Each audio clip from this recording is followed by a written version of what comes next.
Good day to you all. I'm David Asher, a senior fellow at the Hudson Institute here in Washington, D.C., where I've been working extensively to uncover the COVID cover-up as we see it from our vantage point at Hudson.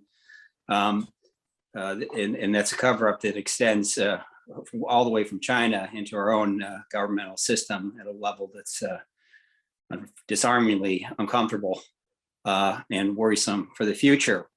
But today we're here to do an interview with the journalist who's written the most important book so far to emerge related to what happened in Wuhan. In fact, it's called What Happened in Wuhan. It's a tremendous book. It's written by Sharri Markson. Sharri's the investigations lead writer at the Australian and head of investigations and host of Sharri on Sky News Australia, which is a very popular weekend news show. She's also a very award-winning journalist. She's won 2 Walkley Awards in Australia and the Keith Murdoch Award for Journalism. And the 2020 News Award for Investigative Journalism. She's got so many awards. In fact, if I rate them all, we'll eat into time. But she certainly deserves an award for what happened in Wuhan. I found this book spellbinding myself, having lived through it, learned a lot, and recommend it to all. And so today we're going to do an interview with Sharri and sort of asked her to start, what caused you to investigate what happened in Wuhan before almost any other journalist in the world? And, how did this come to pass? David, it's great to be with you. And I'm so honored to be joining the Hudson Institute for this event. So thank you so much for having me. So it was about the 12th of March, 2020. And there were theories floating around that there was this laboratory in Wuhan. And I texted one of my trusted contacts over an encrypted app. And this contact was tapped into Australia's Foreign Intelligence Agency, ASIS. And I said to him, I wasn't even looking at writing a story. I mean, at that point, the pandemic was really exploding. The virus was really exploding in Italy, but it wasn't a big issue globally yet. So I just texted him out of curiosity more than anything else, saying, is this definitely a conspiracy theory, or could the virus have some connection to the laboratory? And I was hugely surprised when he texted back an hour later saying that this was a possibility, that the intelligence agencies were exploring the connection to the lab. And so over the course of the next 6 weeks, I pursued this, and eventually about 6 weeks later, I had enough confirmation from a lot of my contacts that yes, the Five Eyes intelligence agencies, and that's the intelligence agencies of United States, UK, Australia, New Zealand, and Canada, were looking at whether COVID-19, SARS-CoV-2, had leaked from the Wuhan Institute of Virology, and that in particular, they were looking at Shi Zhengli. Of course, she's now a household name around the world, but also her number 2, Peng Zhu. And I reported this in a front page story at the time, just a factual story that the intelligence agencies were investigating a lab leak. And David, I thought the other media would, follow up on this, but instead I was ridiculed by everyone for pursuing a conspiracy theory. The attacks were really, really strong in Australia, even particularly from our public broadcaster, the ABC. It's the equivalent of the BBC in the UK. So, this was really not a fashionable topic to explore, particularly for a mainstream media outlet.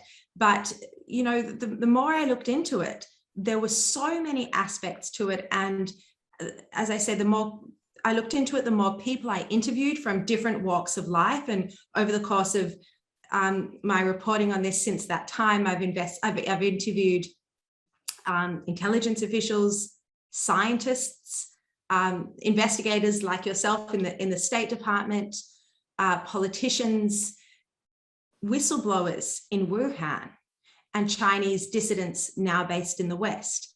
And so when you speak to all of these different people and hear their stories and what information they'd uncovered, and then often that leads you on a path of your own to investigating certain areas and uncovering more information myself. This has been a huge investigation. There was so much to it that I knew I had to write a book, because you couldn't possibly get across the complexities of the cover-up that had gone on here, and of the research that was being undertaken in Wuhan in a few newspaper articles. It really needed a whole book, which is what's just come out. Well, and we're certainly grateful that you did do this, because it provides not only a detailed chronology, it breaks it all down into very acutely, footnoted and pinpoint conclusions. Can you?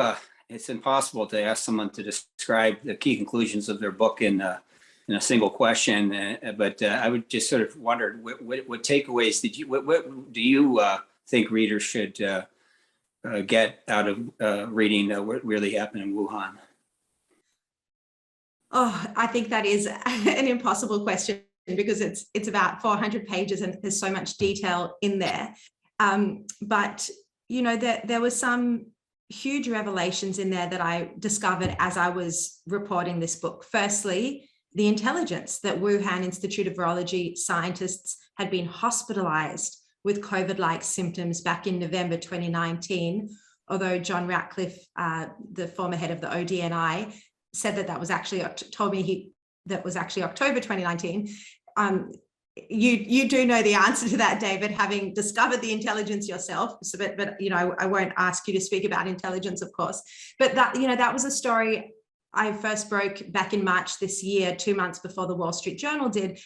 While reporting on this, that was a big revelation. The fact that China had developed a vaccine for COVID-19 in February 2020, that was just so early. That I got the documents for when they lodged that patent for the first COVID-19 vaccine. And then when I've interviewed scientists about it, like Nikolai Petrovsky and others, they say that not just to develop a vaccine, but also to compile all the paperwork required for a patent indicates, they said it's not impossible, but it in all likelihood, that meant the work on the vaccine for SARS-CoV-2 started in 2019. And as we know, that was well before China admitted to the WHO involuntarily admitted to the WHO that there was an outbreak. So that's a big revelation as well. Something that I got from a whistleblower in Wuhan who provided a first-hand account of a community doctor is that in November 2019, there were classes in schools that were shutting down because a student had become infected with COVID-19. Just that alone is so significant, because it shows that there was, and the other information that community doctor in Wuhan had as well, about he was seeing 23 patients a day with what he believes was COVID-19 in November, the same symptoms. There was widespread transmission through November, which puts the outbreak to October or potentially September 2019. So, I mean, those are some of them, but there's so much more. The fact that scientist, and this is the last one before I talk too much, David. No, it's fantastic.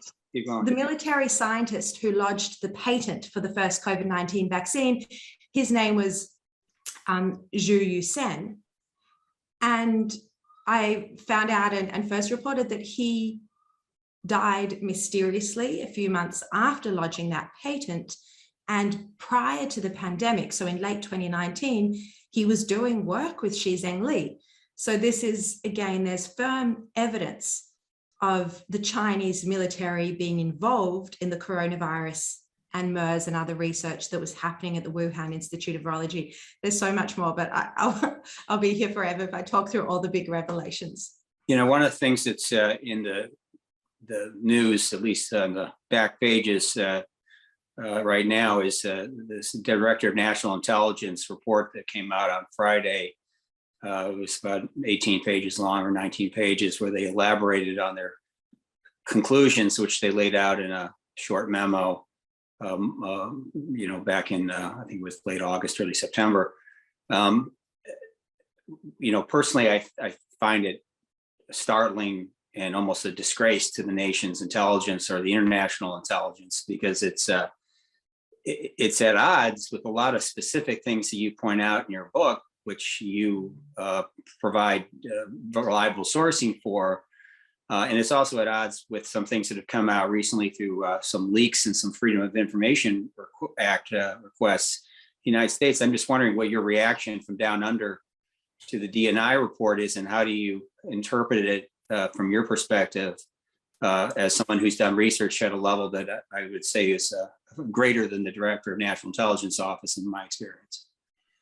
Well, a few points. I think firstly, I was really surprised that in the body of this report, they were still addressing information that had come out early last year, like the MACE report, for example, and claims by, Yiling Ming Yang, the virologist from Hong Kong. They were addressing or trying to debunk parts of their claims, and that report, which is 18 months old now, rather than looking at, as you say, some of the more recent developments, the Wuhan Institute of Virology, in conjunction with the EcoHealth Alliance's proposal to DARPA, the defense agency in the United States, that detailed extremely risky, concerning gain-of-function work, inserting furin cleavage sites into bat coronaviruses, this is what they should have been examining, but they were dealing with really old and outdated information.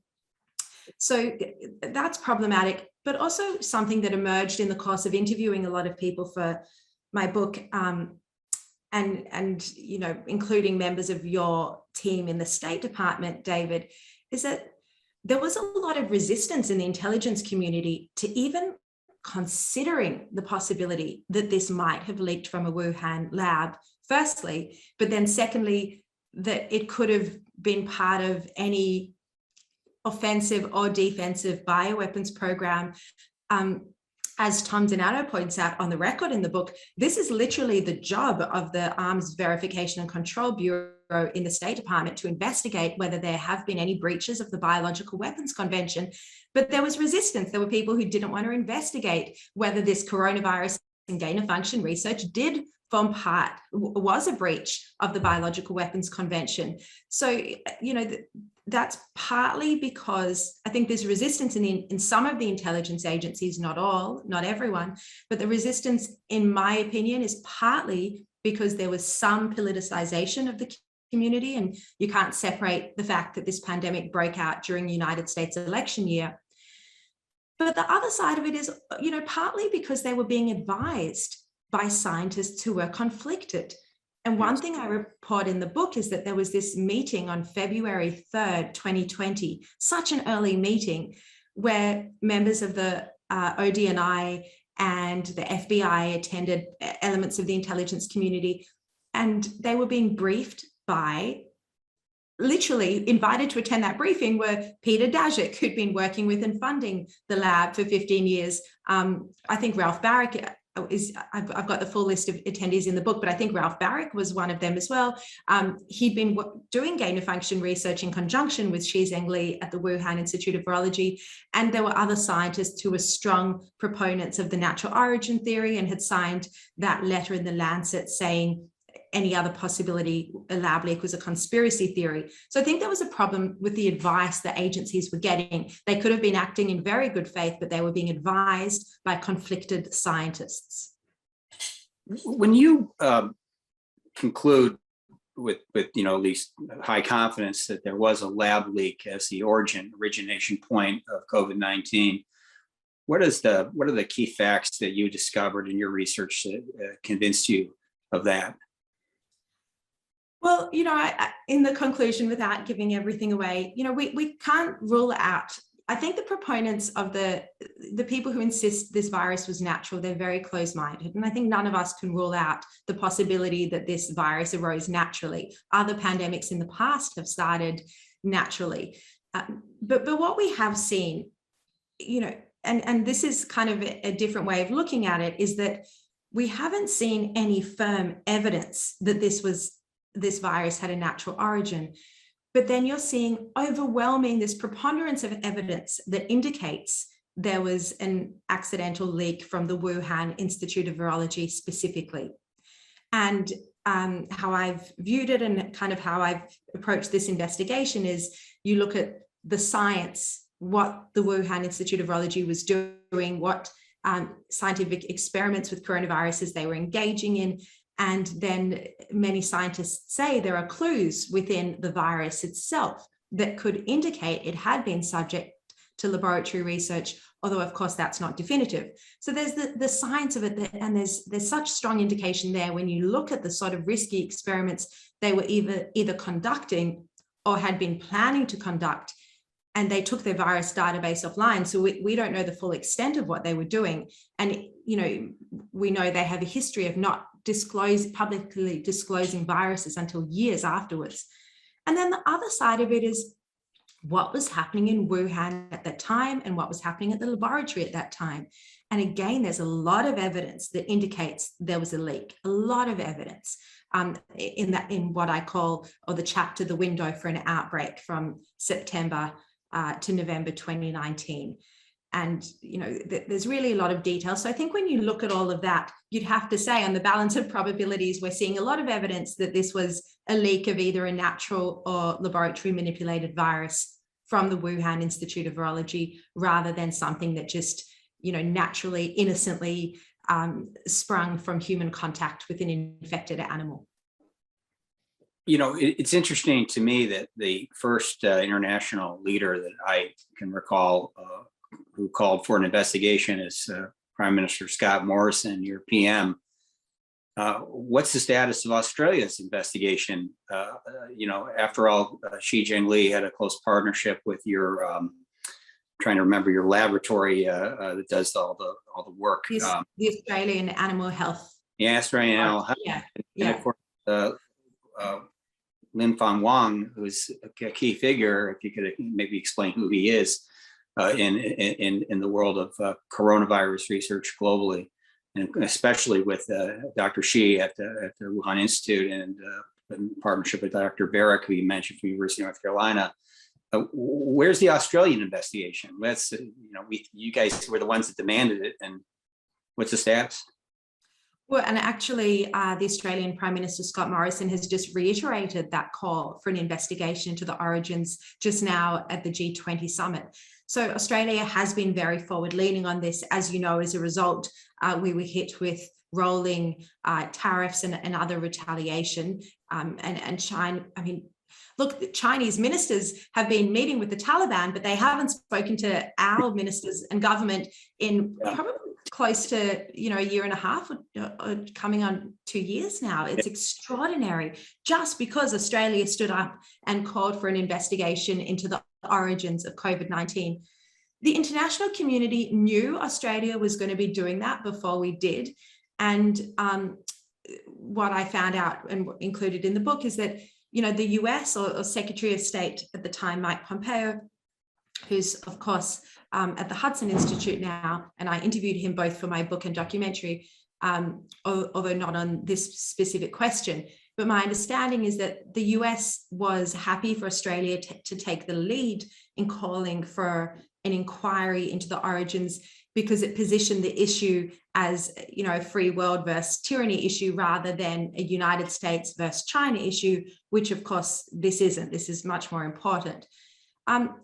What's really important to note, and most people forget, is that when our Foreign Minister Marise Payne first said there should be an inquiry, because she was the one who said it, she said in that same, in those same remarks, that the inquiry should not be conducted by the World Health Organization. And she actually used an example. She said it would be a bit like a poacher and gamekeeper scenario. She was suggesting that their response actually needed to be part of what is examined by this inquiry. And yet, you know, and then Scott Morrison suggested it should be something with like something with more teeth, like a weapon style investigator. But yeah, you know, instead we saw the WHO probe take place with China's terms of reference and China controlling it. And now again, they're starting a second probe that has many of the individuals who participated in the first one. and other individuals who just have such a clear conflict of interest that should preclude them from being part of any investigation into how this virus started? Whatever the origin, as we've discussed before, whether it came out of a bat cave or a lab, the thing that's most disturbing, frankly, is the cover-up for 6 to 8 weeks minimum inside China as to the existence of a potential pandemic pathogen, COVID-19, wherever it came from. When do you estimate that the Chinese leadership in Beijing actually realized what was going on? And what evidence did you uncover that they actually tried to search for the origin of COVID-19? Did you look into that issue?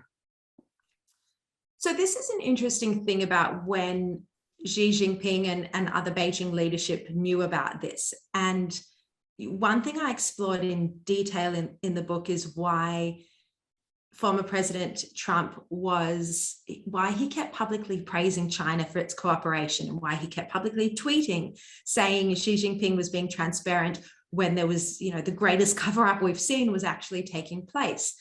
And what I found out was that there was a school of thought that the Chinese president didn't know. And so they were trying to encourage cooperation, and that by kind of March, April, the Trump administration realized that, no, this act was a cover-up. Very early on, Mike Pompeo, as early as January, he says in an interview for the book that he realized the United States was getting the shut out. So he knew that from a very early point. He compared it to the movie The Sting. But, in terms of what I've uncovered, I think for school classes to be shutting down in November, where there were infected students, that's a very clear sign that authorities knew there was a problem. Schools just don't make the decision to shut down classes on their own.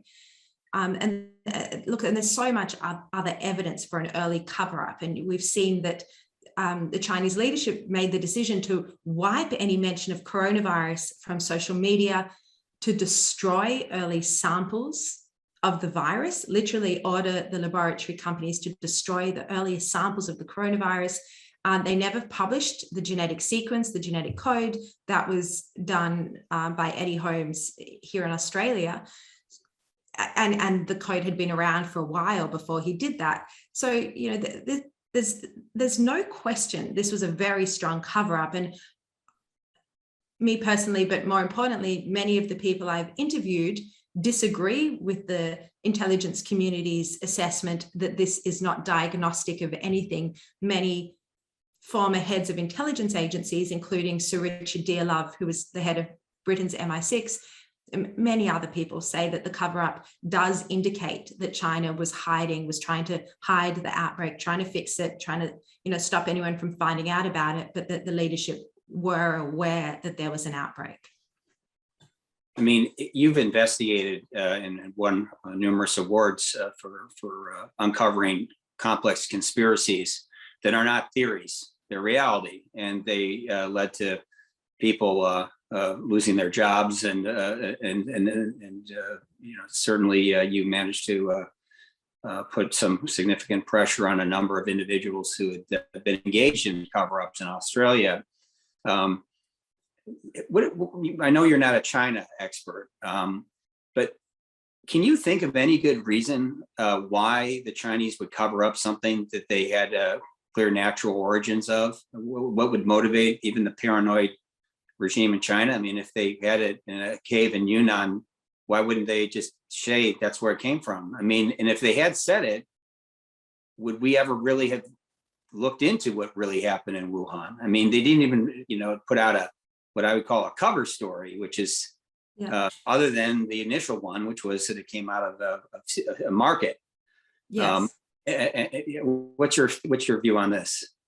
Well, firstly, you are a China expert, and we've done dozens of hours of interviews, possibly more over the past year or so. But I think of course, cover-ups are a hallmark of authoritarian regimes. That's just that's just their nature. But in this instance, the cover-up was so extensive, and the aggression at any suggestion of an inquiry into how a pandemic started, something so standard and basic, yet has been met with such intense aggression from China. And what I think is fascinating is that while initially there was this story about the wet market, that quickly fell away. And now you don't really see China's propaganda outlets insisting anymore that this is a natural virus. They're saying now that it's a laboratory leak from the United States. So I think the kind of official line has shifted from China, from its propaganda outlets, away from being a natural virus, saying it was a lab leak from Fort Detrick or somewhere else in the United States. So, and we haven't seen that same evidence that they are determined to find the natural source. We don't, people who were around in China, who I've interviewed around 2003, there was culling of civet cats. We're not seeing that search now. The WHO report said China tested 80,000 animals, and maybe this is what you want me to talk about, David. The WHO report says China tested 80,000 animals, but when you look at the time frame, I think that was from 2018 to 2020. So they were looking at animals that had already been tested over the previous couple of years, rather than an intense search now. So yeah, this again would all indicate that they are well aware of how and where the virus started, and they're not leading an aggressive search for an intermediary host. I mean, original do you animal. Have any trust at this stage in the WHO's competence, let alone its track record? I mean, if they indeed were aware that the information, the date of origin of the information on these animal tests occurred in years prior to the COVID-19, at least in some aspects, some of the tests occurred before it broke out, how can they even refer to that with any credibility from your perspective as a journalist? I mean, in my view, the WHO bears as much culpability for the spread of this virus globally almost as the Chinese Communist Party does, because they spread misinformation at the start. The WHO, and people forget this, and I pull out the original tweets that Tedros sent at the time, or the WHO sent at the time, and I just retweet them. So it's a reminder to people, why are we trusting this body again to do another investigation? The WHO objected to travel bans that were introduced by the US, Australia, and New Zealand. They said there was no evidence that the virus was capable of human-to-human transmission. In fact, it is the most infectious virus we've seen in our lifetimes that spread around the world. There was so much misinformation. And not only that, but the WHO, whose very existence, its very reason for being, is to try and prevent a pandemic, to prevent the spread of a virus when there is an outbreak, they categorically failed to do their job. They didn't get officials on the ground early enough. When they did get them on the ground in February 2020, only 2 of that team were allowed into Wuhan. And even then, they were not allowed to visit the wet market or the laboratory. So the WHO has been beholden to China from the very start under Tedros's leadership. This wasn't the case under previous director generals. And so in my opinion, it is utterly discredited and should not be charged once again with leading another inquiry, particularly when it has members like Marion Koopmans in it, who already has a predetermined outcome. She's already said repeatedly that a lab leak is a conspiracy, or she doesn't think that's where the virus started. You need people to go in with open minds who are capable of investigating both scenarios properly. And the intelligence community has even said that both scenarios are plausible explanations for how the virus started. What's interesting is came out over the weekend, the New York Times, and it hasn't been refuted, that the one U.S. government agency that's part of the intelligence community that's actually, specializes in actual criminal investigations concurrently, the FBI, is the agency that has moderate confidence that there was a lab origin of COVID-19. And I'm just wondering, why do you think that they reached a conclusion? Is it because they actually know what a conspiracy looks like and they understand that it's a crime itself? What's your impression from Australia of that revelation? Look, I think, David, I wish I could ask you that question now, because you've had intimate dealings with each of these agencies, or at least many of the agencies, so you know how they're all reacting. I would love for you to share that if you can. You literally were dealing with these individuals. Of course, but unfortunately, I can't really comment even on the veracity of the conclusion, but it's just interesting to me as a criminal investigator and as part of my work with the DEA and the FBI, the biggest Asian organized crime case for the FBI in history, or probably the history of the world, Royal Charm and Smoking Dragon, that definitely targeted Chinese organized crime in partnership with the Chinese government, the government of North Korea. And, I came to develop a deep respect for the investigative capabilities of the FBI. And despite the fact that they've been much maligned here in Washington for possibly improperly investigating President Trump by some people's standards. But the reality is, when they do an investigation, they collect evidence. They don't just collect intelligence. Evidence is a lot more powerful than intelligence. I've been involved in the intelligence business too, as you know, and the standard of evidence that has to be presented in a criminal court, which is what the FBI is held to, and any investigation, even one involving intelligence, is extraordinarily higher than the other agencies in the intelligence community. So for them to have moderate confidence seems to be pretty significant. What do you think? I think just before we move on, I just think that there is still evidence or intelligence that hasn't been released yet. That's something John Ratcliffe, the former head of the director of he was the former director of national intelligence. He said that on the record, on camera, in an interview I did with him for a documentary with Sky News Australia that is based on my book. And he, on the record, said there is still very strong intelligence that hasn't been made public yet.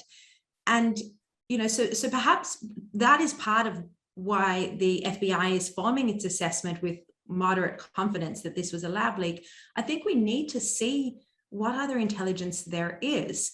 And Joe Biden has promised transparency. And if there is, as John Ratcliffe says, and he would know as the former director of national intelligence, then I think we need to see that. We need to know what other evidence there is. And, it's not just him. There are many people I've interviewed who say, yes, there is still, quite big pieces of evidence that haven't been released yet. And I think the public deserves internationally. 5 million people have died. This is why we're examining this, why we need to know the truth. We launch big murder investigations when just one person has died. We've had 5 million people died, let alone all the people suffering long COVID, not to mention the economies that have been decimated and businesses and jobs lost. So I think it's about time that the Biden administration commits to the transparency that it pledged and does release, declassify some of that extra evidence that does, give an indication about where the virus and how the virus started. I think you may know Dr. Fauci, among others, is going to be testifying before the Senate Health and Environment, Labor, and Pension Committee, the HELP Committee, this Thursday here in Washington. What would you want to ask Dr. Fauci if you were a U.S. Senator with him up there under oath? God, he needs a proper interrogation, and it needs to be done. I think the problem is and Rand Paul did such a great job, of course, but the problem is you need, I think, scientists to ask the questions of him so that he can't wriggle out by pretending he knows more than a politician does.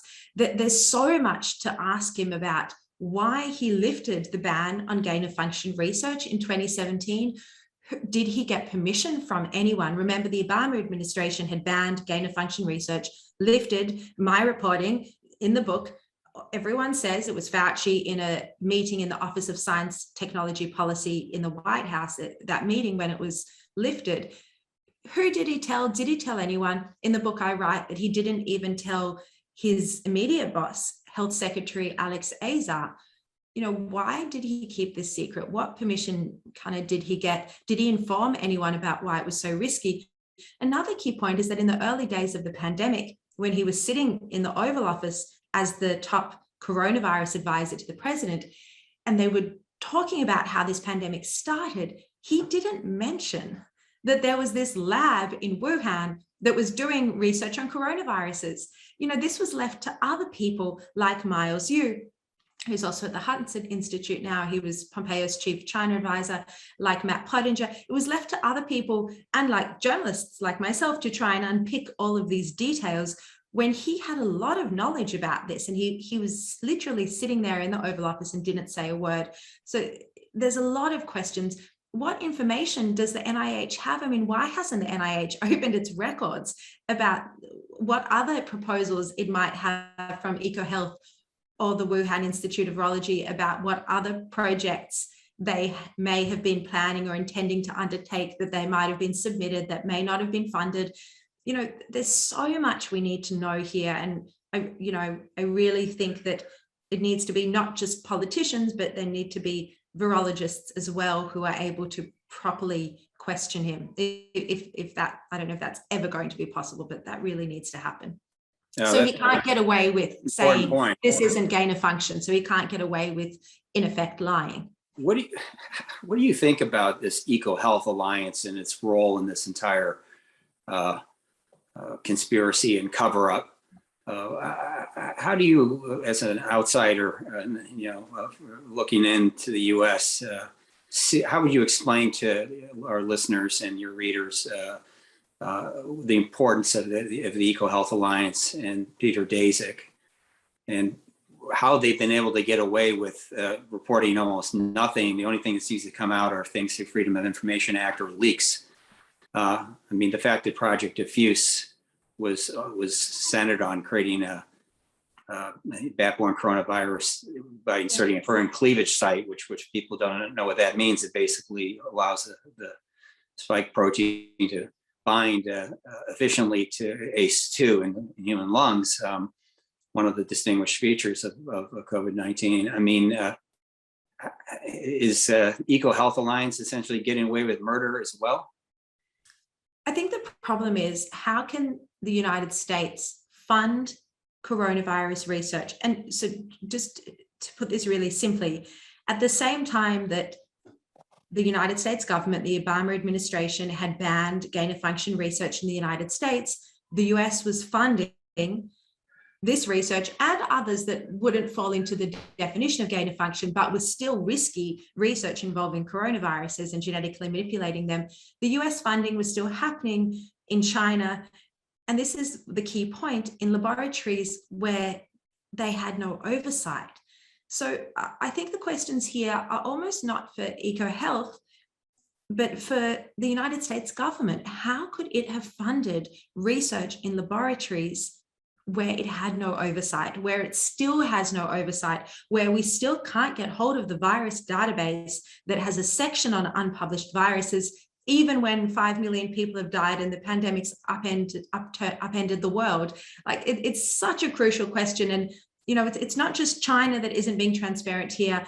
It's many agencies and many governments in the West. And I really think we're owed an explanation about why this funding was happening in Wuhan, in labs where there was zero oversight, and where the US knew it wasn't going to have oversight. This wasn't just a shock. We know from those cables that Josh Rogan first reported in the Washington Post, we know from those cables, reading them, that back in 2018, US officials were warning the State Department and Washington that the Wuhan Institute of Virology was limiting international cooperation. We knew the French had been kicked out. So again, why was money still flowing there unchecked? And that's not to say I'm not critical of EcoHealth.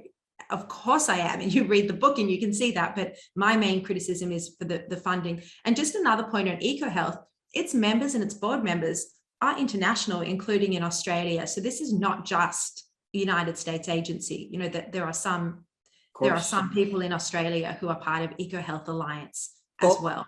Why do you think we haven't seen, even in this latest DNI distorted report, I could say something worse about it actually than that, but it's really horrible. How would you describe the report? Based on your research, yeah.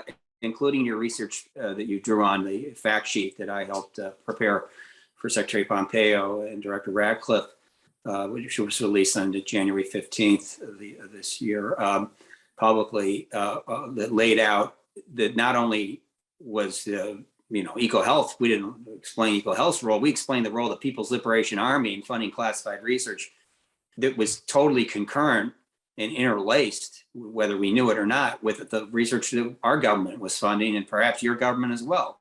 I mean, has anyone thought that maybe the People's Liberation Army's involvement in creating COVID-19 or the predecessor, created essentially as a capability tied to their biological weapons program might be significant and might explain why they'd want to cover this up?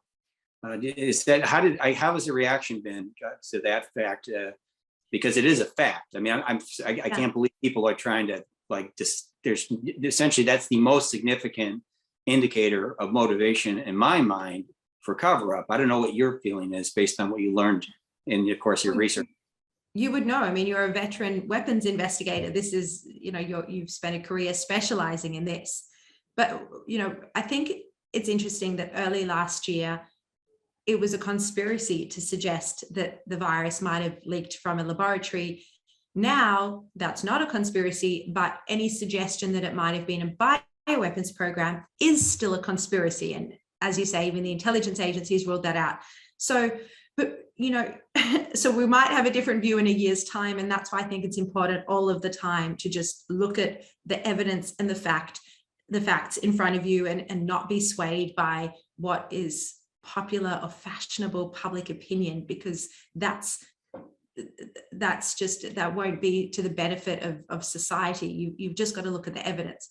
And, I don't think we've seen any evidence categorically that SARS-CoV-2 is a bioweapon or was definitely from a bioweapons program. But what I've done in the book, and I have a chapter on this, is I look at the public information, including bringing some new information to light, but I look at the public information about what China was doing, what its military was doing. And coronavirus research was part of what the Chinese military were exploring. That's just a matter of fact. And, I go through this in some detail. There were Chinese military scientists working with the Wuhan Institute of Virology. Their names are listed side by side on published scientific papers, including research with Shi Zhengli, one of the military scientists, a decorated military scientist I've already mentioned, was doing coronavirus and MERS research with Shi Zhengli. Oh, and by the way, with American institutions as well, funded in part by the NIH. This is part of the story as well. NIH is literally funding coronavirus research that was being undertaken in conjunction with the Chinese military. When I found this out while I was writing my book, I wrote the story, we put it on the front page of the Australian newspaper because it's so explosive that was happening. How could that happen? But to go back to your point, there's also this document that I know you've now read, the Chinese government's official submission in 2011 to the Biological Weapons Convention. That was something, Miles, you first told me in an interview for the book about the existence of this document, but he hadn't been able to get hold of it. And he said neither had the State Department been able to get hold of the actual document. So I got my research team onto it, and Jack Hazelwood, a researcher based in the UK, managed to track the document down. It was like in the back annals buried in the United Nations website. And you can see how many times it had been downloaded. It was like something like 4 or 5 times when we found it. And you can see the dates. It wasn't any time recently. It was extraordinary. And this document is so significant because no one can say, oh, this is a conspiracy, which, people have attacked me over. This is the Chinese government's official submission to the 2011 United Nations Biological Weapons Convention. It was their last detailed submission. The conferences only happen every 5 years. And in it, they discuss the advancements and developments in scientific research. They don't admit they're doing it, but they discuss the advancements. And they talk about coronavirus research. They talk about the creation of man-made pathogens. There's a line or a couple of lines in there that specifically says this poses a latent threat to mankind. They talk about research in the area of targeting viruses to specific races. Truly despicable. So it was such a breathtaking document, and it gives an insight, into China's potential bioweapons program and why there would be an interest in coronaviruses, because many experts had said to me, coronaviruses make a useless bioweapon. That doesn't make sense. But actually this document kind of lays it all out. And I quote it all in the book. So, that was just the most terrifying find. And to think China had presented that to the United Nations Biological Weapons Convention in 2011. What did everyone do with that information? Like, what did our governments do with it? I'd love to know. Well, I mean, I can assure you one thing, and I'm not saying you got anything wrong in your book, but we certainly knew about this declaration. And that was the thing when I mentioned the possibility of a genetically selected agent acting under Secretary Chris Ford. He blew up at me and said, it's ludicrous. And I said, I sent him that document, actually. That was internal to the State Department. We figured out later on it was available somewhere on the internet, but we didn't know that, so we treated it as essentially confidential. But it's quite explosive. It reads like a blueprint of the program that they've actually pursued. And if you just match that document up, which you do in your book very well, with what the Chinese research actually has been publicly from the Wuhan Institute, you can see that they did almost everything that they talked about. Now, we have no evidence about a genetically selected agent. We don't believe this was a genetically selected agent. We don't even necessarily believe this was a quote unquote bioweapon. All we've said, it was funded by the military, and we didn't say it was funded for defensive reasons. That was basically as far as I can go in terms of elaborating here. You're not interviewing me for a change, but I think it's important to comment that we did point out that this was a military funded program that was classified. And if it was biodefensive, they could have just declared it under the Biological Weapons Convention. They certainly didn't. They said specifically that there were no military funded programs at the Wuhan Institute. And now even the Washington Post 6 or 8 months ago came out with the handbook for managing classified programs that was actually posted on the Wuhan Institute's website in Chinese. Something we figured out early on. And, it was clear to us when our own IC was saying that there wasn't military programs. I'm like, well, why do they have a 2002 era manual on how to run classified programs when they don't have classified programs? I mean, it's just a lot of this stuff. It's interesting. What you've done is you pierced the veil of a lot of information that in other circumstances might be considered state secrets, just based by being a dogged investigative journalist, which I give you great credit for. I mean, if we have a coronavirus commission in the United States, we should certainly have you testify. I want to ask you how many times I've pursued you for various bits and pieces of information. I'm working on it with our many friends on Capitol Hill.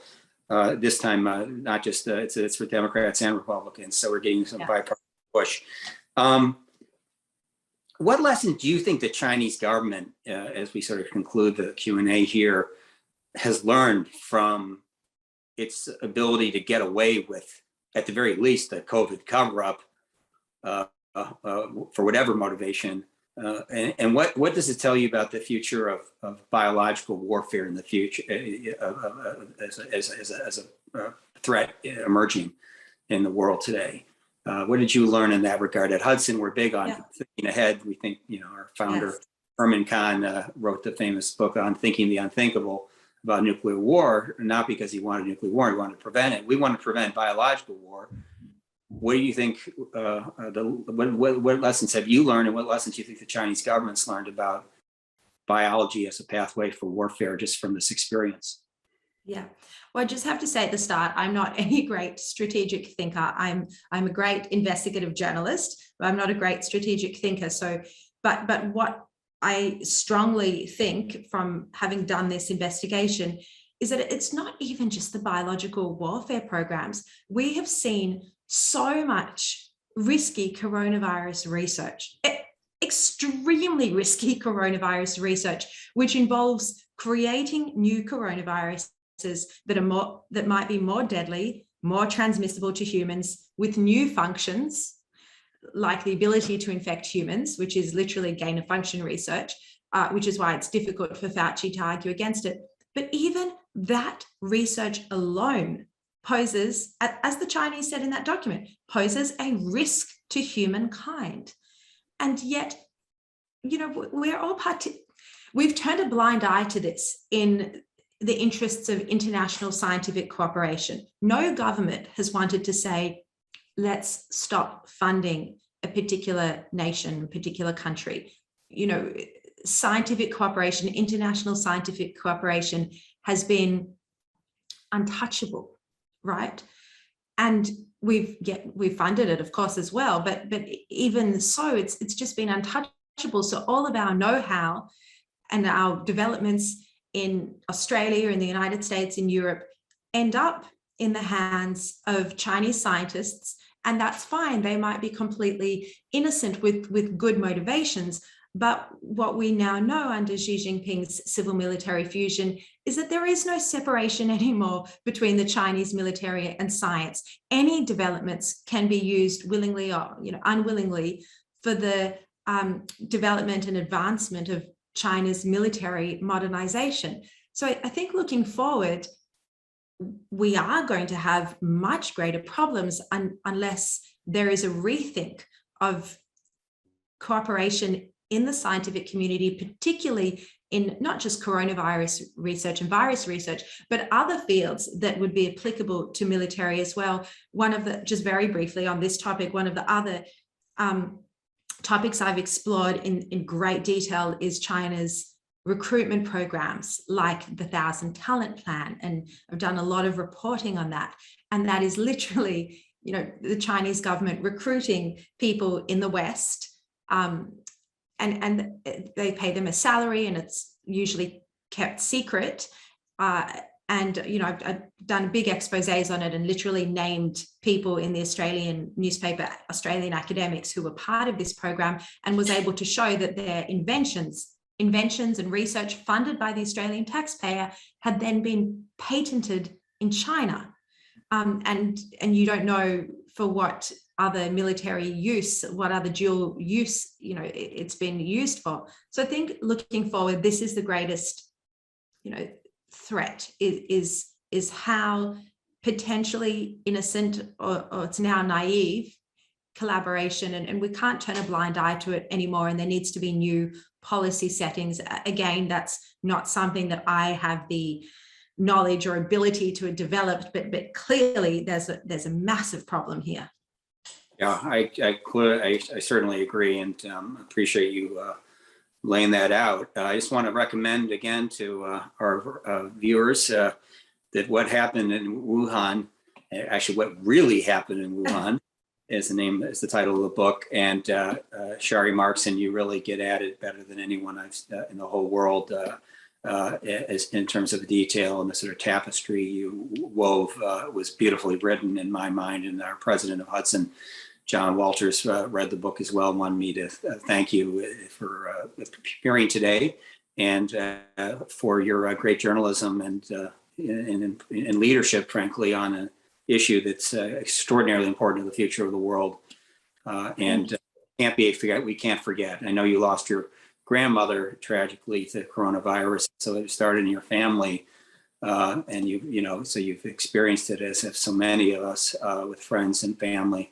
We at least owe it to their memory to not forget what really happened in Wuhan. So thank you. Thank you. Can I just thank you, David, for your incredible generosity of time through the process that I was investigating this topic for the book and generally. And, I'm so grateful to have met you and to hear the stories of what went on behind the scenes in the State Department as you quite heroically and bravely were trying to investigate this topic, and others like Tom Donano, of course, and others whose stories I tell. in that chapter called Can of Worms in the book. So, but you really were so generous with your time, especially to an Australian journalist. So I'm really grateful for that as well. And of course, for your ongoing commitment to get to the bottom of this and your attention to detail and how much you're across it. So thank you so much. I can assure you and our supporters, we're at Hudson Institute, we're hardly stopping. We're actually going to accelerate our investigative work and try to really work with the U.S. Congress to develop legislation to try to introduce things like risk controls, counterintelligence estimates, the Inspector General functions inside the National Institutes of Health, which has nothing. Frankly, they don't look at they didn't even read the declassified fact sheet, as far as I'm concerned, that I can tell. And those are facts. Those aren't when we put out a fact sheet. And I, as someone who will probably have to testify under oath as to the authenticity of the information, am more than happy to do so. A fact sheet's a fact sheet. I'm glad you were able to integrate that into your great story. And good day to you, and all the best. Thank you so much.